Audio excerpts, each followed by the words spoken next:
And now, from your First Coast News leader, we have breaking news with Michelle Painter. Reports are coming in from all over the city of missing people. In Jacksonville, there are approximately 6,000 missing people reported each year, but today alone there are reports of 500,000 missing. All over the city, traffic has stopped. Cars have been abandoned on the highways. Businesses have closed without enough staff to stay open.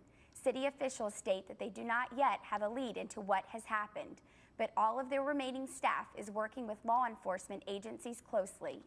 Similar reports are also coming in from around the globe now. It seems possible that before a final count is reached, over 500 million people will have simply vanished. We have breaking news coming in from the Jacksonville International Airport. A flight expected to arrive a short time ago has vanished off of radar, and all communication has been lost. There is no further information at the point. Many of our crew is also missing, so resources are limited, but we will try to bring you updates throughout the day. We are in a series called The 11th Hour, and it deals with end-time prophecies. And if you're coming in for the first time, you're here right in the middle. This is the fourth series, and we've got 3 more left. And if you weren't here to kind of build up to understanding what today is all about, the first sermon was about how God has a special relationship with Israel, the Jews. And we talked about that through Abraham. And it's just an incredible story. And we look at Israel today, and we look at what's happening, and we know there's something very unique about that country. It is so small in number and size, but literally it seems like there's an X on the map. And it seems like everything around the world is centered right there in that part of the world. And we talked about that, and we talked about there has to be more to the story, and there is. There's a lot more. And then the second sermon, we talked about how that God gave a guy by the name of Daniel some great insight to the future. And we talked about the dreams that were mentioned in the book of Daniel, and there was one by a pagan king by the name of Nebuchadnezzar, and we talked about what that said. It was all about the 4 world empires that were yet to come 2,500 years in advance, and Nebuchadnezzar was able to predict that, and then God gave Daniel a dream that kind of lined up with that dream in Daniel chapter 7 and much more, and we'll talk about that in the days ahead. But all of a sudden we saw that these dreams really do come true, and the last thing that we're waiting for is the last eternal kingdom. And we're going to talk a little bit about that, but a whole lot more about that in the next few weeks. But that brings us to last week, and last week, because of everything that's happening in our world today, and we wonder about terrorism, all of us are trying to get a handle on that. How does that happen, and where does that start? And we talked about that the first place you have to understand for terrorism to take place at the rate we're seeing, not only in this country but around the world, it all starts in the heart. And we learned what the Bible talks about, that the heart is desperately wicked. It is sick. Nobody can know it. So we're capable of doing a lot of evil things. And it happens in America. And we talked about how just the act of murder is a terrorist act. But then we decided to look at the Islam faith. And we talked about the beginning and how they operate and how the Quran is so important to them and what they believe.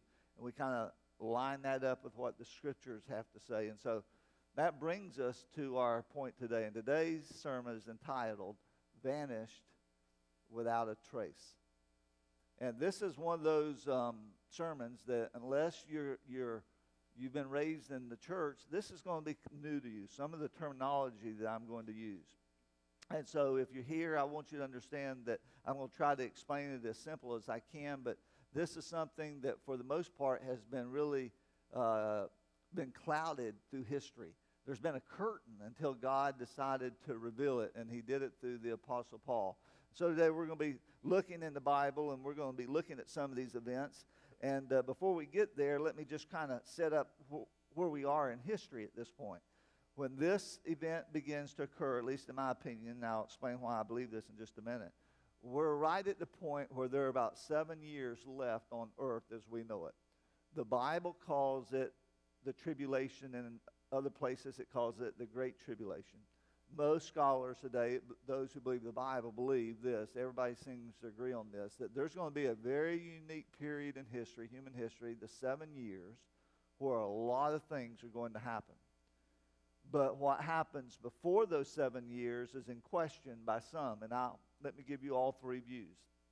And I'll tell you my personal view is the first one. There are those who believe that before the Antichrist comes on the scene, before there's a one world government, before all hell breaks loose on this earth, there's an event. The next big event on God's calendar is what we call the rapture. And those who believe that the church is going to be removed before all that happens, we call those people, and I happen to be in that group, pre-tribulist. And that what we mean by the pre-tribulation is that we believe before all the real pain starts on earth, we're removed.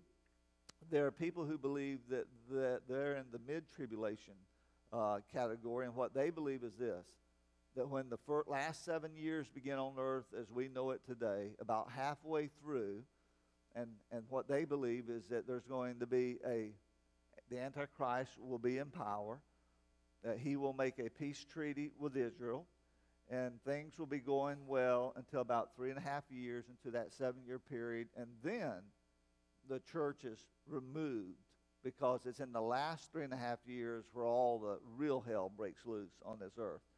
And then there are others who believe, and they call this, the post-tribulation, and this is those who believe that the church, those of us who are here today who are believers, in that 7-year period will go through the great tribulation. And God somehow will providentially somehow protect us, and so we won't die during that period of time. So, depending on where you are, and there are a lot of denominations and there are a lot of theologians that have tried to, debate this over the years, but I believe personally that we're going to be removed from the scene. And I think the verses that we will look at today will back that up. Now, here's my question. Have you ever had the sense, or have you ever had somebody around you that you loved so much vanish unexplainably? That happened to us with our first child. This is many years ago when we lived in Fort Myers, Florida, and we were attending the Edison Pageant Parade, and that was a big deal down there, and usually there were 100,000 people that would attend this parade. And so my son and I decided to go to the restroom, and it happened to be at a bus station. And I thought I was being a good dad, and to this day, I still don't know what happened during that, but our son, little boy, our first son, decided he would leave while Daddy was going to the restroom. And so when I came out, all of a sudden, there was no son. And all I can tell you is for that split moment that seemed like an eternity, everything in your mind just begins to consider the possibilities. It is a very frightening experience. And when that happens, you're not thinking about the economy, and you're not thinking about how much it costs to park at the parade and how many people.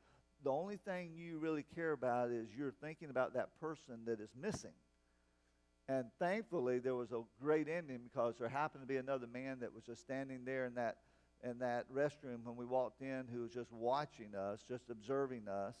And he was able to show me where our son went. He had left the restroom, was going in the opposite direction, but I was able to find him. And so what seemed like a lifetime had a good ending.